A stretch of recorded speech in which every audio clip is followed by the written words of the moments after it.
وَآتُوا الْيَتَامَى أَمْوَالَهُمْ، اور یتیموں کو ان کے مال دے دیا کرو۔ یہ نہیں ہے کہ تمہارا بھائی مر گیا اور تم پیچھے سے جو ہے وہ اپنے بھتیجوں کے مال پہ قابض ہو جاؤ، نہیں، کفالت کرو لیکن ان کا مال ان کو ان کا حصہ دو۔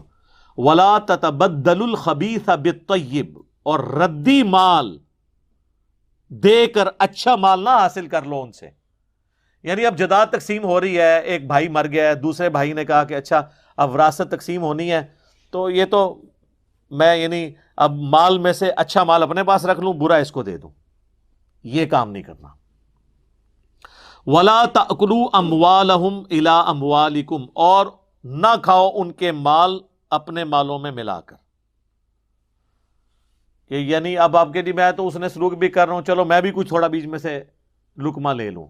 اس میں ایک درجے کی اجازت ہے، وہ آگے آئے گی، کہ اگر کوئی غریب ہے نا تو بقدر ایفرٹ وہ لے سکتا ہے، وہ بالکل بھی فنیٹک ہونے کی ضرورت نہیں، لیکن جو بندہ غریب نہیں ہے وہ اس طرح نہیں یتیم کا مال لے سکتا۔ إِنَّهُ كَانَ حُوبًا كَبِيرًا، بے شک یہ اللہ کے حضور بہت بڑا گناہ ہے کہ کوئی شخص یتیم کا مال جو ہے وہ اچھا مال اپنے پاس رکھ کے ردی مال وراثت میں اسے دے دے، یا اس کے مال میں سے تھوڑا بہت کھا لے۔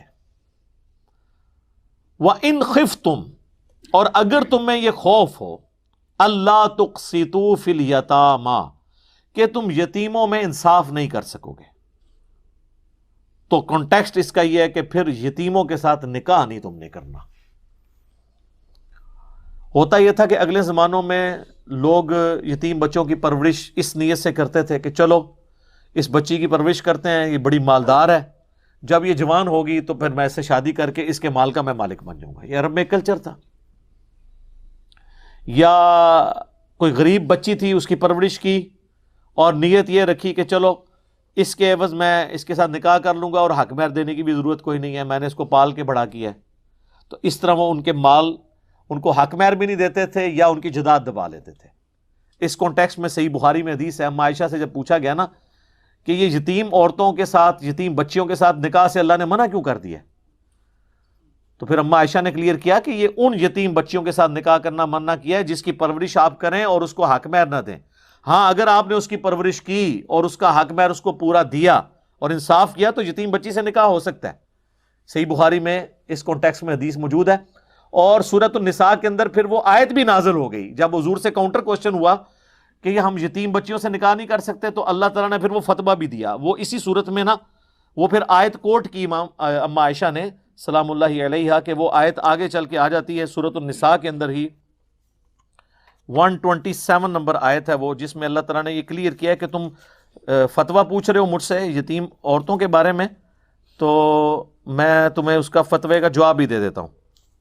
127 وَيَسْتَفْتُونَكَ فِي النِّسَاءِ، اور اے نبی یہ آپ سے فتویٰ مانگتے ہیں، آپ کا اوپینین پوچھتے ہیں عورتوں کے معاملے میں، یعنی وہ کن عورتوں سے اللہ تعالیٰ نے منع کر دیا ہے سورۃ النساء کے اندر کہ یتیم عورتوں سے نکاح نہیں ہو سکتا۔ قُلِ اللَّهُ يُفْتِيكُمْ، اے نبی تم فرماؤ کہ اللہ تمہیں فتویٰ دیتا ہے فیہن ان کے بارے میں، وَمَا يُتْلَى عَلَيْكُمْ فِي الْكِتَابِ فِي يَتَامَى النِّسَاءِ، جو کتاب میں تمہیں بتایا گیا تھا یتیم عورتوں کے بارے میں، اللتی لا تؤتونہن ما کتب لہن، وہ ان عورتوں کے بارے میں ہے جن کو تم حق مہر نہیں دیتے اور ان کے ساتھ یتیم ہونے کی وجہ سے ظلم کر کے ان کو اپنے نکاح کے اندر لے لیتے ہو، ترغبون ان تنکحوہن، اور تم یہ رغبت رکھتے ہو کہ ان سے نکاح کر کے ان کی دولت پہ قبضہ کر لو، تو ایسا نکاح منع ہے۔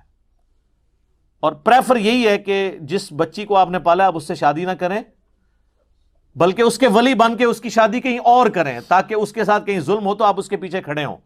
آپ مجھے بتائیں یتیم بچی کے ساتھ کوئی شادی کر لے اور پھر اس پہ ظلم کرے، وہ بچی کہاں جائے گی؟ اس کا تو پیچھے ولی کوئی نہیں ہوگا۔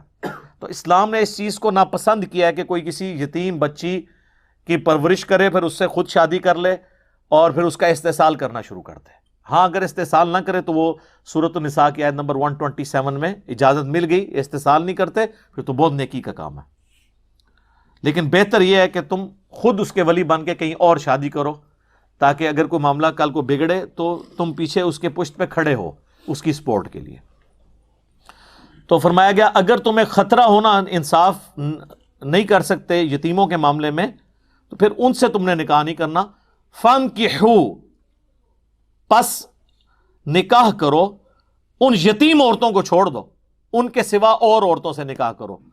ما طاب لکم، جو تمہیں پسند آئیں، من النساء، عورتوں میں سے، مثنا و ثلاث و رباع، دو دو، تین تین، چار چار. یہ عربی میں بولنے کا یعنی ایک محاورتاً یوں بات بولی جاتی ہے.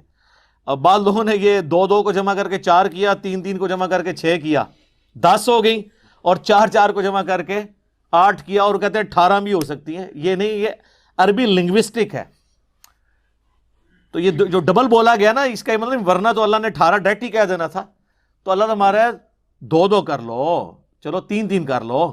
اب اس کا تین تین اگر میں کسی کو یار چلو یار دو دو ہی لے لو تسی، اگر میں کہوں یار کھجوریں بانٹ رہے ہیں ایک ایک، اور میں کہوں یار چلو دو دو لے لو، تو اس کا یہ مطلب ہوگا کہ ہر بندے کو 4 4 دینی ہے.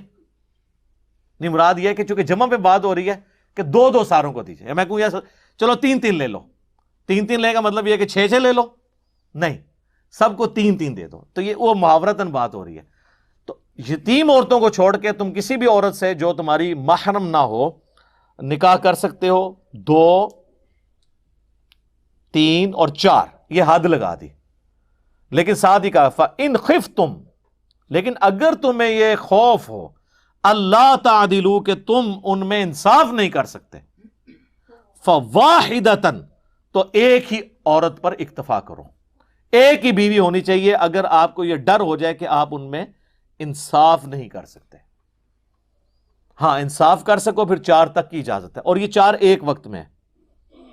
اگر کوئی فوت ہو گئی یا طلاق دے دی پھر ایک اور کر لی تو وہ 5ویں نہیں شمار ہوگی، وہ 4تھی ہوگی. ایک وقت میں 4 کر سکتے ہو بشرطے کہ ان کے ساتھ انصاف کر سکو. اس کانٹیکسٹ میں کئی احادیث موجود ہیں، ابو داؤد کے اندر، ترمذی میں، مسند احمد میں.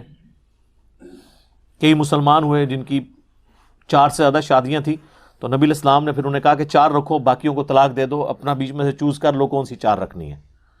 4 سے زیادہ نہیں تم رکھ سکتے ایک وقت کے اندر.